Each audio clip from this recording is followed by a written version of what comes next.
نظر میکنیم به خدا ترسی حضرت عمر.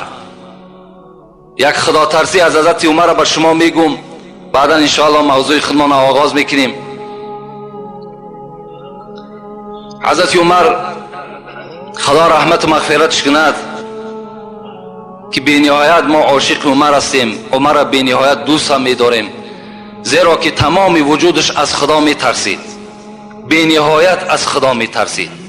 رسول اکرم بیهوده نگفتند لو کان بعد نبی لکان عمر ابن الخطاب.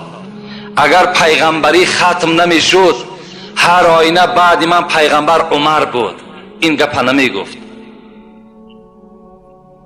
عمره که رسول اکرم قصر او را در جنت دیده بود و حتی گفت من داخل قصر تو نشدم زیرا که غیرتی تو بالای من غلبه کرد. همان عمره که یفر من ذله الشیطان. رسول اکرم گفت عمر تو وقتی ره میگردی شیطان از سایه تو میترسد، برای که تو از خدا میترسی. همین عمر عادت داشت که شبها در همان محله مدینه، در شهر مدینه سیر کند، تا به روز خواب نمیکرد. میگشت مردم چی مهمات داشته باشد، چی مشکلات داشته باشد، مردم در کدام موضوع صحبت میکند، چی کمبودی ها باشد، این گونه خلیفه ها بودن، این گونه پیشواها بودن. میگه به نزد یک تیریزه آمد که یک زن میگه در بستر تنها خواب بود. میگه به خودش میگفت خدایا من از تو میترسم و الا اگر نترسم آتش بر این جاگه خود میزنم، یعنی زنا میکنم. میگه این سخن میگفت چند مدت است، میگفت خدایا این چند مدت است شوهر من در حرب است، در محاربه است، خدایا کی ایره میاری میرسانی، اشتهای شوهر دارم، پروردگار را از تو میترسم و الا به زنا دست میزنم. میگه همین سخن میگفت. عمر وقتی میگه این سخن شنید در وجودش یک لرزه پیدا شد. گفت در اصل انسان است آخه، اشتها دارد. در حال میگه پیش دخترش آمد حفصه. این در زمانی بود که پیغمبر از دنیا گذشته بود، عمر در خلافت نشستگی بود. حفصه که زن پیغمبر خدا بود، دختر عمر بود. آمد گفت حفصه، گفت از تو یک چیز میپرسم. چی چیز؟ زن چند قدر طاقت دارد به شوهر؟ حفصه میگه حیا کرد. زنها او وقت هم حیا داشتند، زنها بی نهایت حیا داشتند. امروز بین خواهرای ما و شما در کدام سطح قرار دارند؟ ما و شما هم دهنامون پوشیدگی بار هم نمیگیم که امر خدا تا بجا بیار، از خدا بترس. حتی همین را نمیگیم، میترسیم، غیرت نداریم، نمیدانیم که فردا ما و شما از این فرزندا میپرسند. اینا نمیگیم، اینا نمیفهمیم. میگه حیا کرد. گو حفصه گفت حیا نکن، تو اگرچه دختری منم باشی تو مادری من هستی، تو زن پیغمبر هستی، زنهای پیغمبر مادری ما هستند.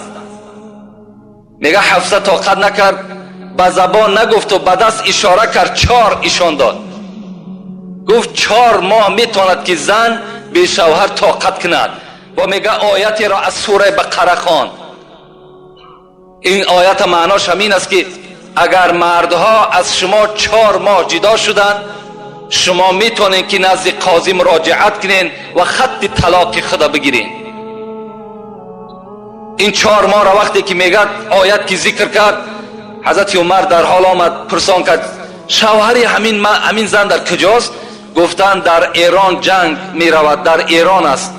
حضرت در همونجا خط برآوردن که کدام سربازی که به جنگ میرود از 4 ماه زیاد در محاربه اشتراک نکند، 4 ماه پس نزد زنش حتمی حاضر شود.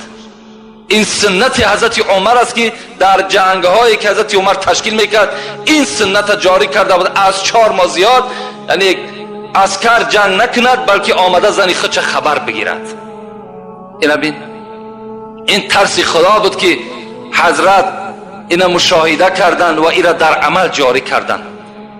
یک شب میگه یک قصه دیگرش میگیم ان شاء الله، بعد دعا میکنیم. قصه های عمر به نهایت زیاد است، به نهایت زیاد است. یک شب میگد یک نماینده از شهر آذربایجان، آذربایجان هم خیلی شهر قدیمینه است، از نماینده های پادشاه عرب امون آذربایجان یک نمایندهش نزد حضرت عمر روان کرد. خدا ترسی را من بر شما میگم. وقتی میگه این نماینده آمد شهر مدینه در رسید، شب بود. گفت خانه اگر عمر برم در شب تشویش می شود، شب در مسجد شب میگذرانم، سحر انشاءالله آن پیغامی که پادشاه بر من کرده است بر عمر میرسانم. شب میگه آمدم داخل مسجد در آمدم، همین نماینده آذربایجان. وقتی میگه در آمدم در مسجد نشستم، از یک گوشه مسجد میگه شب بی وقت بود، گریه می آمد، صدای گریه می آمد. کسی می گفت پروردگارا مرا ببخش، پروردگارا گناهایی که من کردم جملگی را ببخش، خدایا مرا از بندگی خود دور نساز، پروردگارا عاقبت کار مرا به خیر بساز. میگه هم تا کسی بود میگفت دعا میکرد، گریه میکرد. بناگاه میگه من مشتاق شدم، از دعای او لذت میبردم. وقتی میگه دعاش تمام کرد و میگه در گوشه مسجد نشست، به نزدش قدم زنان رفتم و در پهلوش نشستم. گفتم ای عاشقی خدا تو کی هستی؟ میگه حضرت به جانب من نگاه کرد، گفت من عمر ابن الخطاب هستم. میگه در وجودم یک لرزه پیدا شد، من آوازه عمر را شنیده بودم، عمر را ندیده بودم، در حالتی که عمر با پادشاه بود. میگه گفتم در این بیوقتی شب حضرت تو روز تا بیگاه مشغول هستی، شب چی میشود که راحت میکردی؟ حضرت میگه گفت ای برادر اگر من شب خواب کنم حق این بندگی خدا را کی میکند؟ اگر روز به خواب برم حق این رعیت، حق این مردم کی به جا میارد؟ برای پسر خطاب خواب شب خواب روز حرام است. حضرت میگه هم تا مراجعت کردن تا به روز میگه صحبت کردیم، سحر میگه بامداد یک جایه باز در همون مسجد خواندیم و میگه به جانب من گفت یگان پیغامی داشتی؟ میگه گفتم من از آذربایجان آمدم، از پادشاه خود یک هدیه برای شما آوردم، او را میخوام که به شما تسلیم کنم. حضرت عمر گفتن خوب میشود که خانه بریم، در خانه من شما را مهمانداری میکنم، هر پیغام و هر هدیه‌ای که داری اونجا من از شما قبول میکنم. حضرت دستی او را گرفتن، میگه به خانه آمدن. وقتی در خانه در آمدن، اون زمان میگه زن حضرت عمر دختر علی بود، ام کلثوم. فریاد زد ام کلثوم این مهمان است، یگان طعام داشته باشی نزد ما بیار. ام کلثوم میگه صدا داد عمر در خانه به جز نان خشک و کمی از ملخ پختگی دیگر چیزی نیست. خانه پادشاه که از سه یک قسم دنیا در دست حضرت عمر بود، به جز نان خشک یک کمی از ملخ پخته دیگر چیزی نیست. در خانه پادشاه گوشت بریان نیست، در خانه پادشاه نان ملایم نیست، در خانه پادشاه یگان آش دمداختگی نیست، در خانه عمر پول نیست، مال نیست، در بانک ها پول ندارد. حضرت یک کمی خشک میگه نان آوردن. این نماینده آذربایجان میگه وقتی که من زیر دندان میماندم دندان من در اون نان گذر نمیکرد، نمیگرفت، لیکن عمر میدیدم آهسته آهسته میگه همون نان میخورد. وقتی که بالایی که جای نشستم فقط زمین خالی بود، چیز پرتافتگی نبود. عمر میگه وقتی نگاه کردم از این سخنهای من چنان میگه پیشانی ها رگه هاش میخیست، میگفت فقط همین مقدار است؟ گفتم بله همین مقدار است. گفت فقرای مسلمانی که بیرون مدینه زندگی میکنن اونها را که حولا میتد؟ میگه گفتم آخی این باعث شماست میگد گفت دستمالت جمع کن، این هدیه را برده به پادشاه بده، بگو اگر دفعه دیگر همچنان معامله با عمر میکند به خدا قسم رگهای گردنش میبرم. اینجا مسلمان ها گشنه و تشنه و حلوا را عمر بخورد. بین این خدا ترسی را بین. حضرت خوراک ملایم برای خود اختیار نمیکردند، برای که ترسی خدا داشتند. رأس کل الامر مخافت الله، سر همه کارها ترسی خدا هست. ما و شما باید که در خودمان ترسی خدا را جایگیر بکنیم. از خدا بترسیم، انشاءالله ما و شما هم در دنیا هم در قیامت البته سربلند هستیم. هیچگاه خواه در پنهانی باشین برادرها، خواه در آشکارا باشین، شما فقط و فقط تصور کنین که خدا شما را نگاه دارد. خدا در نظاره شما هست. چگونه که پیغمبر میگه اعبد الله کانک تراه فان لم تکن تراه فانه یراک. خدا را چنان عبادت کن که همچنانی که او را دیده ایستاده ای، اگرچه او را نمیبینی او تو را میبیند، همچنان خدا را عبادت بکن. سعدی میگوید این حکایه‌ای که من بر شما میکنم این افسانه نیست، بلکه این را حقیقتی دارد، بلکه این در تجربه حیات انسان ها گذشتگی هست. آیا این چی حکایت است؟ شما گوش کنین نگد. این حکایت بیهوده نیست. حکایت کنن از بزرگان دین، حقیقت شناسان عین الیقین، که صاحب دل بر پلنگ نشست، همه رفت رهوار و مار بدست. یکی گفتش ای مردی خدای، بدین راه که رفتی مرا راه نمای. یک صاحب دل، یک خدا ترس مثل شما در بالای پلنگ میگه سوار بود. مثل ما و شما خر و اسب سوار میشیم به آسانی، او صاحب دل پلنگ به آسانی سوار شده است و در دستش یک درنده دیگر مثل مار حرکت کرده رفته است.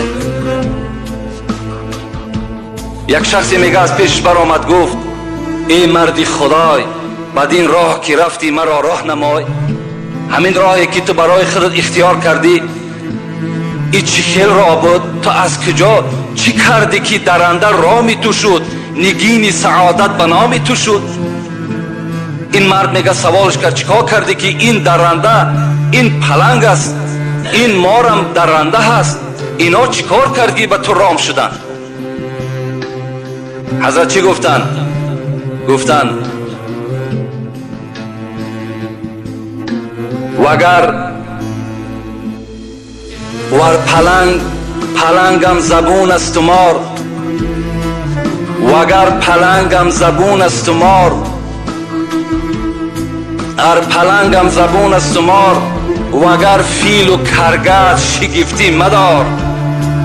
حضرت میگه گفتن این پلنگی که من سوار شدم، این ماری که در دست من است، اگر ای برادر فردا ببینی که من بالای فیل سوار هستم و در دستم کرگس است، یعنی فیل هم درنده است، کرگس هم درنده است،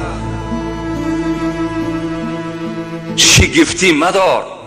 تو در تعجب نره، تو در تعجب نره که من فردا باز پلنگ سوار بشم و در بالای دستم اگر کرگس بگیرم. برای چی؟ تو هم گردن از حکم داور مپیچ، تو هم گردن از حکم داور مپیچ، کی گردن نپیچه از حکم تو هیچ. اگر تو هم ای برادری که سوال کننده هستی، اگر مثل من تم از گردن از حکم داور نپیچی، تو هم اگر پیروی قرآن و پیروی حدیث های پیغمبرت باشی، تمام این درنده ها به تو رام میشوند، همه این درنده ها به تو تسلیم میشوند، در صورتی که اگر تو چی باشی؟ از حکم خدای خود گردن نپیچی، همه اینا رامی تو میشوند. خدا رحمت کند عقبه ابن نافع یکی از سرفرمانده های اسلامی بود. میگد وقتی که رسول اکرم امرش کرد که شمال افریقا را ضبط کرده بگیر، حضرت میگد بر همون شمال افریقا حرکت کرد با همراه سربازاش. وقتی که به افریقا رسید، یعنی افریقا میگه ما و شما، وقتی که به اون موضع رسید یکی از سربازای خود روان کرد، عسکری خودش گفت پیشکی برو کنی نظر کن که یگان موضع خوب برای ساختن خانه باشد مرا خبر بده. آنجا ما برای شما خانه میکنیم، از آنجا حمله بعد به سوی شمال افریقا میکنیم. حضرت میگر آمدن، این عسکر آمد میگر نظر کرد، یک جای خیلی موافق دید، گشت آمد پیش عقبه، گفت عقبه یک سرزمین دیدم به نهایت موافق است برای خانه، لیکن به نهایت شیر، پلنگ، شغال و مار عفیش به نهایت زیاد بود. حضرت گفتن من اونجا میرم. انسان از خدا که میترسید از درنده چرا بترسه؟ آمد میگد از پیش همون جنگل ایستاد و گفت ای گروه شیرا، ای گروه پلنگ ها، ای گروه شغال، ای گروه مار عفی، شما میدانید من کی هستم؟ من عقبه ابن نافع هستم. من از خدا میترسم. من پیرو قرآن، پیرو حدیث های پیغمبر خدا هستم. بر شما بر نرمی میگم همه تان این سرزمین ترک کنین که ما اینجا خانه میسازیم. حضرت میگد بلند این آواز داد، عسکرها در تعجب افتادن آیا این حرف عقبه را میشنود؟ میگه از بین 1 ساعت گذشت، به خدا قسم میگد پلنگ از پسش چند بچه دارد، شیر از پسش چند بچه دارد، مارایی که چند بچه دارد میگد سله سله از همون موضع میبرامدن. سربازا تعجب شدن، گفتن همشون برآمد عقبه بین حمله میکنیم همشون میکشیم. نه، گفت من به اینها مراجعت کردم، همچون یک بنده خدا ترس به اینها مراجعت کردم. اینا میدانند که عقبه از خدا میترسد، از این خاطر این سرزمین برای ما و شما ترک کردن تا که ما و شما اینجا خانه بسازیم. ببین، یعنی حضرت گفتن حکایت کنن، این حکایتی که ما کردم سعدی میگد این حقیقت دارد که این از دوره پیغمبر خدا را صحابش به وجود آمدگی است.